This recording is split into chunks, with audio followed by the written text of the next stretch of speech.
لاہور کی تنگ گلیوں میں رہنے والا ریاض ایک غریب آٹو ڈرائیور تھا۔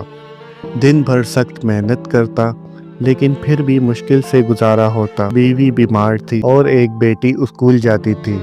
اس کے خواب چھوٹے تھے مگر دل بہت بڑا تھا۔ ایک دن ریاض کو ایک امیر شخص کا فون آیا، گلبرگ سے ایئرپورٹ جانا ہے، جلدی پہنچو۔ ریاض مقررہ وقت پر پہنچا اور سوٹ پہنے ہوئے ایک شخص کو لے کر روانہ ہوا۔ راستے میں وہ شخص فون پر مصروف رہا اور جلدی میں اتر کر چلا گیا۔ ریاض نے دیکھا کہ آٹو کی پچھلی سیٹ پر ایک بیگ رہ گیا ہے۔ اس نے کھولا تو اندر 10 لاکھ روپے تھے اور کچھ اہم دستاویزات۔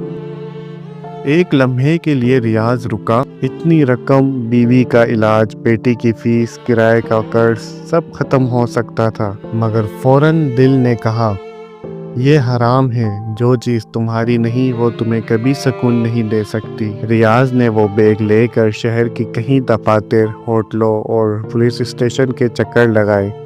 آخر اس امیر شخص کا پتہ چل گیا۔ وہ شخص جس کا نام کامران تھا، وہ بہت پریشان تھا۔ جیسے ہی بیگ ملا اس کے چہرے پر خوشی چھا گئی۔ کامران نے کہا، بھائی تم نے مجھے زندگی دی ہے۔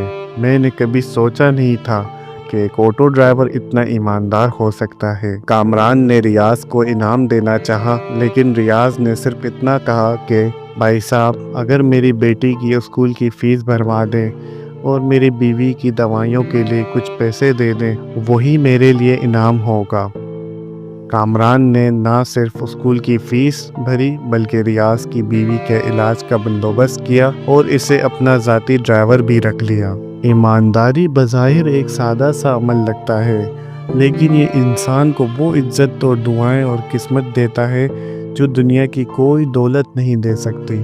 اگر آپ کو یہ ریاض کی اسٹوری پسند آئی اور اس کی ایمانداری، تو کمنٹ میں ہمیں ضرور بتائیں اور ہمارے چینل کو لائک اور سبسکرائب لازمی کریں تاکہ اس طرح کی اور موٹیویشنل ویڈیو آپ تک سب سے پہلے پہنچ سکے۔